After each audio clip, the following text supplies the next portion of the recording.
It's the time to get down. How did you move? So your progression was, I guess what lessons did you take? What lessons did you take at first? Because if you said you were playing drums, I was playing the drums. Well, here's a story. I'm a self-taught keyboard player. Okay, I'm playing a majority of all the keyboard parts on all of my records. When I went to high school, my freshman year in high school, I wanted to actually play the drums, but the music teacher said. Now, why was that? I don't know, because I guess I was playing the drums. I like the drums. You know, one thing about us African Americans. Because they say the saxophone is supposed to be the sexiest instrument. I know, right? Man. I didn't learn that till later, until I got married.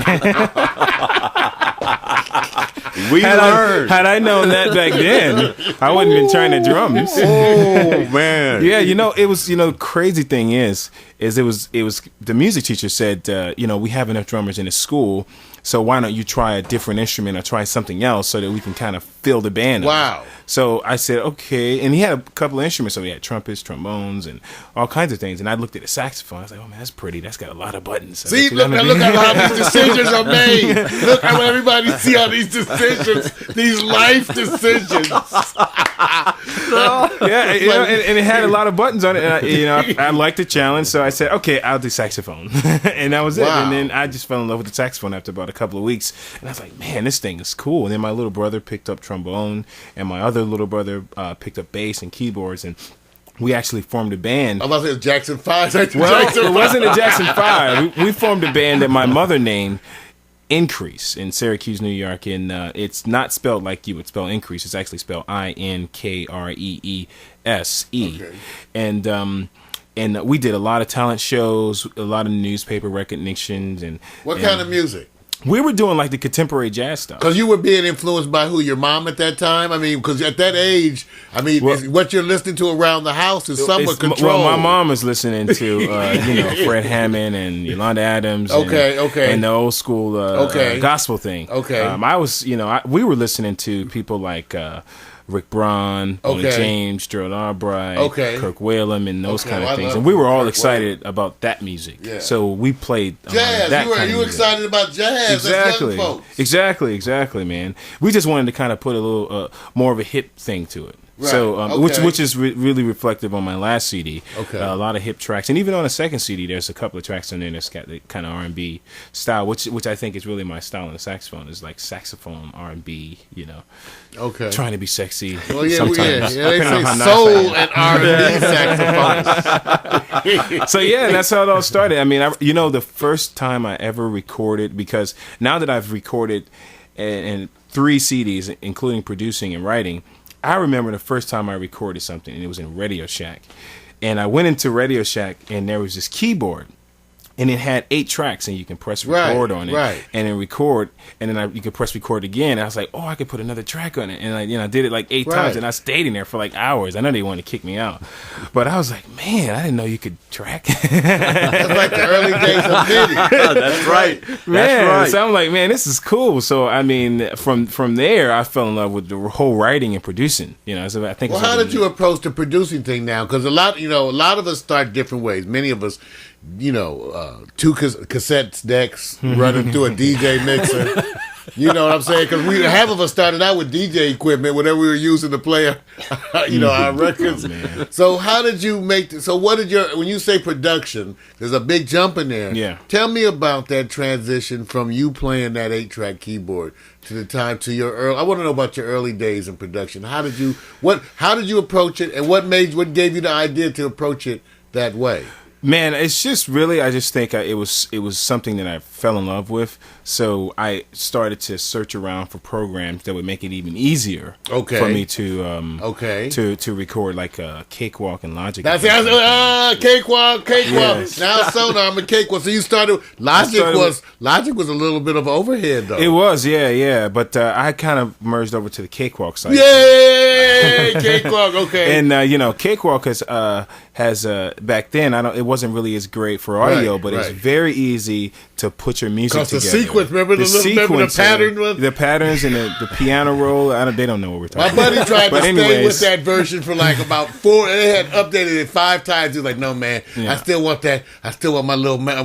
Because it was so easy, wasn't It it? makes it very easy because then you start getting into quantizing, which is like, I don't know, right. the audience knows what No, that's what- quantizing they is. can learn. Quantizing means to take it. When we play a beat, it's not going to be perfect to the clock. So there's a clock inside of a music program that will lock your tempo so that everything lines up. That's Click, right. click, click, click, Or click, you click, could do it click, in click, click. percentages. You know, you could Or shift percentages it of realness. Yes, my brother. exactly. So now it's like I can play a beat and then it's like kind of off beat, and then I just put the quantizer on it, and now it's in beat based on the timing. So when I learned that, I was like, okay, now this is even going to be easier. Nowadays, with all of the samples and stuff, it's even Well, it's so just it a made whole you nother approach your world. songwriting differently. It did, you know. I mean, the majority of my songwriting is really like I lay the foundation first with the bass and the drums. Like I'll sit on the keyboards and think of a chorus because I'm a chorus guy. I like Okay. hooks, Okay. so I'll be writing a chorus or a hook, and then I'll save that, and then I'll say, okay, what's going to be the bottom end? What's going to be the bass? What's the bass and drums going to be doing?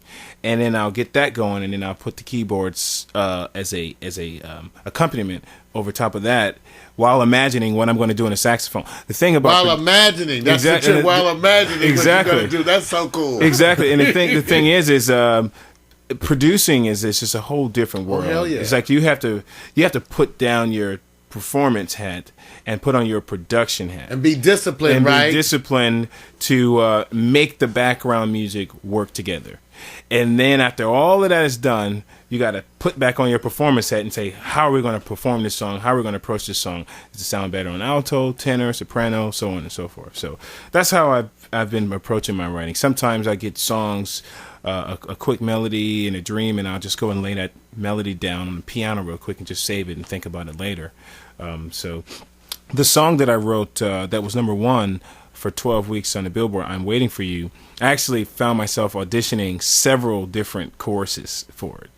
And the amazing thing is if you come to my studio and see and listen to some of the rough drafts, you would be like, wow, man, you were going to put that chorus over it, and that chorus got like 8 different choruses going, and then I finally chose the right one. I think that made a huge difference to the success of that song. And so one thing about writing is in producing is you get very excited, especially in the nighttime. You're like, oh my gosh, this is great. I'm just on a roll. And you wake up in the morning and listen to it, and you're like, that doesn't make any sense. Well, you said my studio. At least look at this wonderful way you represent again the modern approach, because you're able to conceptualize using the electronics as a tool. You've been using it all this time. Now I understand why you recorded your album. Now, where did you record them? In a studio or partly? Well, let me guess. I guess you sequenced some of the stuff at the pad, then went to the studio. Or what did you do? The the majority of everything. Let's talk about the latest record, Jackiem Joyner. Okay. Most of all that was produced and recorded in my studio. At your house? In my house, yeah. Yay! I Is it did soundproof? record. Well, yeah, I have a soundproof thing going on. Yeah, okay. I did record some of it at Brian Bromberg's studio. Okay. And really nice studio. I recorded the live band there. I took all of the tracks from there to my studio, and then I started to build strings and things like that around the music. And I was going to play alto, and this song is "Don't Want to Miss a Thing." That's a song by Aerosmith, and I'm playing tenor on that song, and I recorded it at Brian Bromberg's studio on alto. But when I went home and played it on tenor, I said, "This is a tenor song," so I re-recorded it. Well, you know what's so cool about today's too? The is that saxophone part. You can even have multiple mixes of different tracks now, and even put stuff on the internet because people are doing it. But that's so wonderful because I guess, and when you go, one of the benefits of going to the big studios, besides being plush and wonderful, is that you can do the drums there. Yeah. It's hard to do Live drums at the home studio. Well, here's the thing. I've done drums on several of my tracks just from emailing tracks to the drummer and just having it, or taking a track to the studio and they record the drums. And then I bring the drums back and then I build the music over. Or and I have my bass player come over or have my guitar player come over and everything is locked in. Nowadays, man, this is the digital age. And I mean, I remember I recorded a song with Paul Jackson Jr. Yeah. in my hotel room. Wow. Oh, wow. Yeah, this Wow. is after a show in Berks. We did Berks this year, which is in Reading, Pennsylvania, and he was going on right after I was going on. And I said, man, I got a track for you, man. I really think that you would like, and I think you fit right in. What's going on this evening after the gig? He's like, oh man, I love to do it. So he said, yeah, maybe around 8:00. So 2 hours. Paul Jackson Jr. just created some amazing guitar rhythm tracks. I mean, the way he writes his rhythm tracks, I think, is just next to none. It was just, and I'm just sitting That's there listening to him wonderful. put these guitar parts, Yeah. and I'm just like, man, just grinning. You're Ear the to first ear. person. He's the first person that we've really talked to that embraces the technology like that. I yeah. guess that's why I had to spit so. Because when you get two geeks together like that, Because who else wants to talk about cakewalk? Wait a minute, you got another geek? Let me chime in here because Mac Port Townsend Washington chimed in and said, wait a minute, y'all need to check out Mixcraft. So yeah, Mac, I know. I did. I went stop looked the at lap Mixcraft. dance I and did. work the Mixcraft, bro. I got Stop you. the lap dance. Well, we're going to actually show some of Mac's stuff too. Mac McAllister's our G&M bureau chief, 70 years old up there. That's right. Long time history in radio. That's right. And produces and directs and runs that weekly show. Yep. Retro Jazz and Blues, and that's online with mac.ning.com. Got So it. Mac, take a look at this. We're about to show this piece from YouTube, featuring Jackiem Joyner. That's along with Brian Culbertson. You guys take a look at this wonderful piece here. Pre-commercial buffer. Man, Can we do the pre-commercial, man? You got to Man. you got to keep it going, man.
All right, everybody. That was nice. Yeah. Wow.